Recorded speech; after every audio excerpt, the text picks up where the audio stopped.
وردہ میری بات سنیں۔ میں نے پیچھے مڑ کر دیکھا تو ایک عام سا دیہاتی نوجوان کھڑا تھا اور شاید یونیورسٹی میں نیا تھا، پہلے کبھی نہیں دیکھا تھا اسے۔ میں نے کہا جی فرمائیے۔ وہ بولا میرا نام عامر ہے، میں آپ سے ایک بات کرنا چاہتا ہوں، اور سیدھا اپنی بات پہ آتا ہوں۔ میں آپ کو دیکھتے ہی دل دے بیٹھا ہوں، آئی لو یو۔ چٹاخ کی آواز سے ایک زوردار تھپڑ اس کے منہ پہ پڑا تھا۔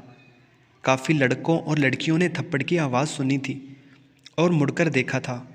عامر منہ پہ ہاتھ رکھے آنکھوں میں حیرت لیے مجھے دیکھ رہا تھا، جیسے اسے اس بات کا یقین ہی نہ تھا کہ اس کے ساتھ یہ بھی ہو سکتا ہے۔ اب جاتے ہو یا ایک اور دوں؟ میں نے دوبارہ تھپڑ کا اشارہ کرتے ہوئے کہا۔ وہ بولا سوری، معاف کیجیے گا، بس اس نے اتنا کہا تھا۔ قریب تھا اس کی آنکھوں سے آنسو ٹپکنے لگتے۔ وہ تیز تیز قدموں سے نکل گیا تھا۔ اس دن کے بعد کسی لڑکے کی ہمت نہ ہوئی یوں مجھ سے بات کرنے کی۔ میرا تھپڑ پوری یونیورسٹی میں مشہور ہو گیا تھا۔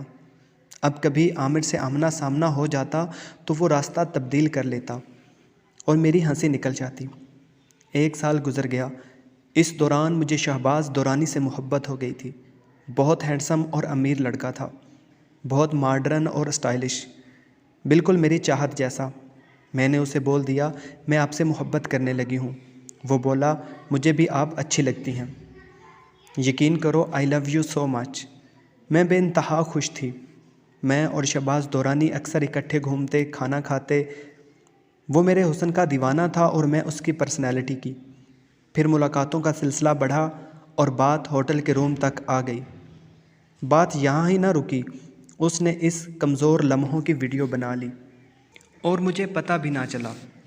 پھر شہباز نے مجھے بلیک میل کرنا شروع کیا اور کہنے لگا میرے دوستوں کو بھی خوش کرو ورنہ تمہاری ویڈیو وائرل کر دوں گا، مگر میں نے انکار کر دیا۔ میں اس کی اس حرکت پہ ایک زندہ لاش بن گئی تھی۔ کتنا گھٹیا نکلا تھا یہ شخص، مگر ہم لڑکیوں کو سمجھ بعد میں آتی ہے، جب بات حد سے نکل جاتی ہے۔ اور پھر شہباز دورانی نے سچ میں میری ویڈیو وائرل کر دی اور میرے گھر بھی بھیج دی۔ گھر سے امی کی کال آئی، گھر مت آنا ورنہ مار دی جاؤ گی، دفع ہو جاؤ ہماری زندگی سے۔ اب آخری آپشن خودکشی تھا۔ اب حرام موت میرے نصیب میں تھی شاید۔ میں نے چھٹی کے بعد یونیورسٹی کے ایک ویران حصے میں جا کر اپنی نس کاٹ لی اور آہستہ آہستہ موت کی طرف بڑھنے لگی۔ پھر بے ہوش ہو کر گر گئی۔ دوبارہ آنکھ کھلی تو ہسپتال میں تھی اور خون کی بوتل لگی تھی۔ ادھر ادھر دیکھا تو عامر میرے ساتھ تھا، وہی لڑکا، وہی عامر جسے میں نے بے عزت کیا تھا، مگر آج وہ اس بے عزت عورت کی جان بچا رہا تھا اپنے خون سے، مجھے نئی زندگی دے رہا تھا۔ میرے ہوش میں آتے ہی میرے قریب آیا اور بولا یہ کیا بے وقوفی کی آپ نے، حرام موت مرنے جا رہی تھی، آخرت میں بھی ہمیشہ کا عذاب اپنے مقدر لکھوانا چاہتی ہیں۔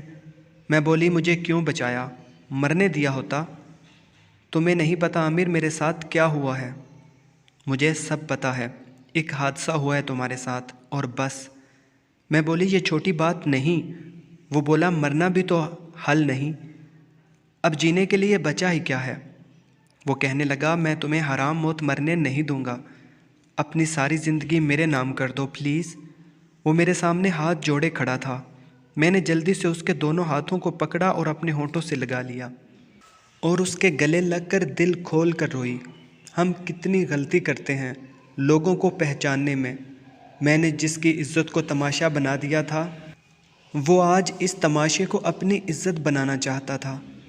اب جب کہ میری غلطی کی وجہ سے ساری دنیا مجھے چھوڑ گئی تھی، میرے ماں باپ بھی میری جان کے دشمن تھے، تب یہ ایک شخص میری ساری دنیا بن کے آیا تھا۔ پھر عامر نے مجھ سے شادی کر لی اور ہم لاہور سے بہت دور آ گئے۔ عامر بہت بڑا انسان تھا، ایک بڑے ظرف کا مالک، ایک شاندار انسان۔ میری زندگی خوشیوں سے بھر دی تھی اس نے، اور میں نے خود کو اور اپنی زندگی کو عامر کا تحفہ سمجھتی تھی۔